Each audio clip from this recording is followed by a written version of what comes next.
2025년 이커머스 시장은 다시 한번 쿠팡의 독주를 확인한 해였습니다. 다만 연말에 터진 대규모 개인정보 유출 사고는 쿠팡의 절대 강자 체제에 균열을 일으켰죠. 네이버와 지마켓, 쓱닷컴, 11번가 등 후발주자는 이른바 탈팡 여론을 기회로 삼았습니다. 배송 경쟁과 프로모션을 강화하면서 시장 점유율을 끌어올리고자 노력 중인데요. 그럼에도 업계에선 고객의 단기 유익보다 플랫폼에 정착시키는 게 과제로 남았다는 평가가 나옵니다.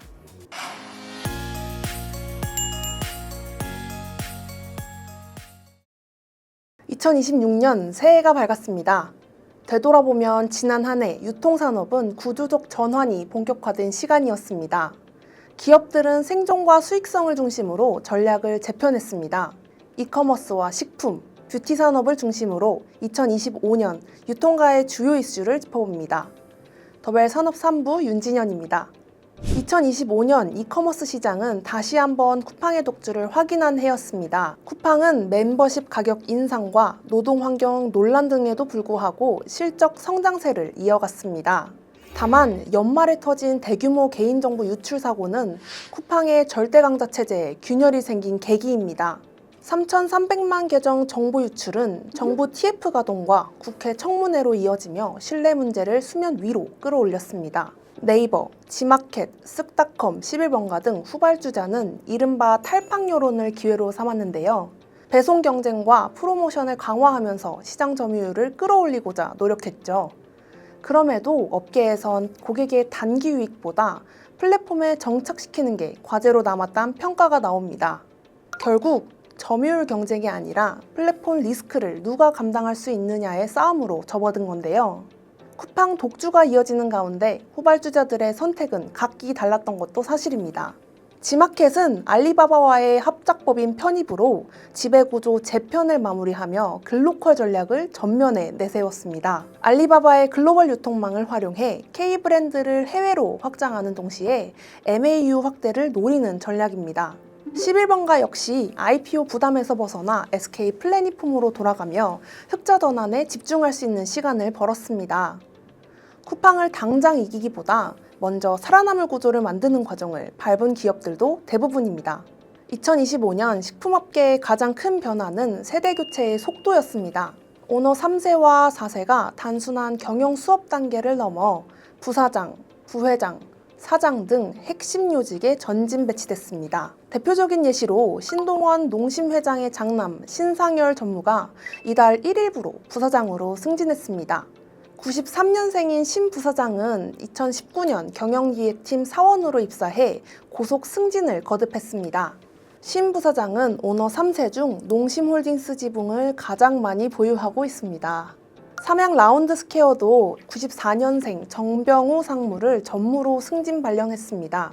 김정수 부회장의 장남인 전 전무는 지난해 상무 승진 이후 1년 만에 전무 타이틀을 달았는데요. 불닭 브랜드의 글로벌 캠페인을 주도하고 중국 자신공장 설립을 챙기는 등 해외 사업 확장에 기여한 점을 인정받았다는 게 삼양그룹의 입장입니다. SPC는 허영인 회장의 두 아들을 나란히 승진시키며 3세 형제 경영 체제를 공고히 했습니다.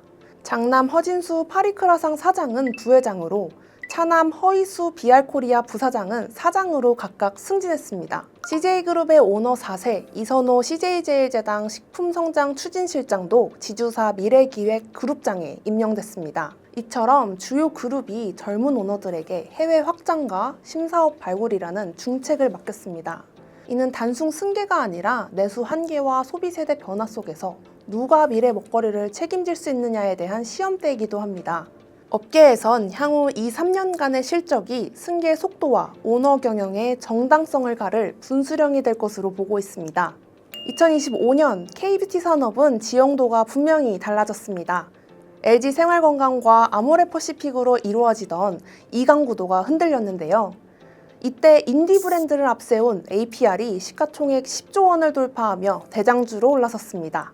디바이스와 화장품을 결합한 포트폴리오, 해외 직판 중심의 채널 전략은 기존과 전혀 다른 성장 문법을 보여줬습니다. K뷰티의 무게 중심은 방판, 면세, 중국에서 D2C, 글로벌, 이커머스로 이동하고 있습니다. 다만 기존 강자들의 저력이 사라진 것은 아닙니다.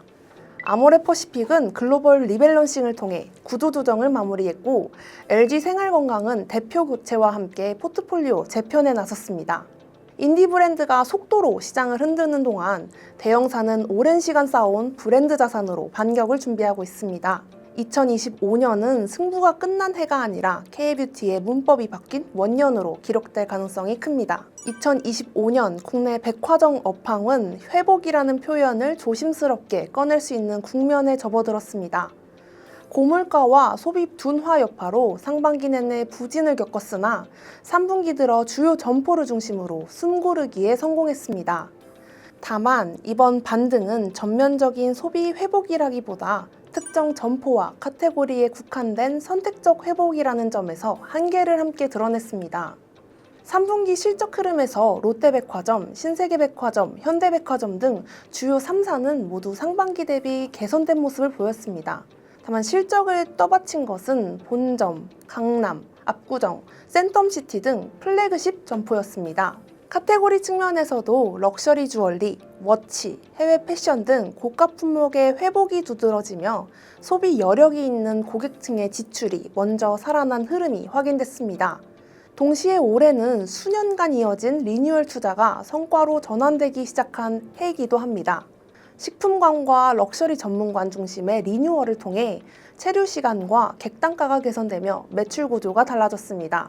다만 핵심 점포와 비핵심 점포 간 격차가 여전한 만큼 백화점 업황 전반의 완전한 회복으로 보기는 아직 이르다는 평가가 나옵니다. 2025년 대형마트 업황은 회복보다는 방어와 재편의 흐름이 두드러진 한 해였습니다. 고물가 국면으로 생필품 수요는 유지됐으나 가격 경쟁 심화와 고정비 부담으로 인한 실적 개선 폭은 제한적이었습니다. 소비 회복이 고가, 선택 소비부터 나타난 것과 달리 마트 채널은 여전히 가격 민감 소비의 압박을 직접적으로 받고 있다는 평가입니다. 가장 큰 이슈는 홈플러스였죠. 홈플러스가 기업 회생 절차를 밟으며 재무구조와 유동성 부담이 부각됐습니다. 비핵심 점포 정리 작업을 병행하고 있으나 구조적 한계를 해소하기에는 시간이 더 필요하다는 평가가 나옵니다. 해당 이슈는 대형마트 업체 전반에 대한 투자자와 시장의 신뢰 문제로도 이어졌습니다. 반면 이마트와 롯데마트 등은 점포 전략에서 보다 적극적인 행보를 보였습니다. 기존 점포 효율화와 함께 신규 출점과 리뉴얼을 병행하며 오프라인 접점을 확대했습니다. 특히 상권 밀착형 점포와 식료품 경쟁력 강화를 통해 외형 방어와 중장기 기반 다지기에 초점을 맞췄습니다. 물론 출점 확대가 곧바로 수익성 개선으로 이어질지는 지켜봐야 할 과제로 남아 있습니다. 이처럼 2025년 유통가는 성장보다 구조가 먼저 바뀐 해였습니다. 각 기업이 선택한 전략의 성과는 이제 숫자로 확인될 차례입니다. 2026년은 그 결과를 검증받는 시간이 될 것 같습니다. 지금까지 윤진현이었습니다.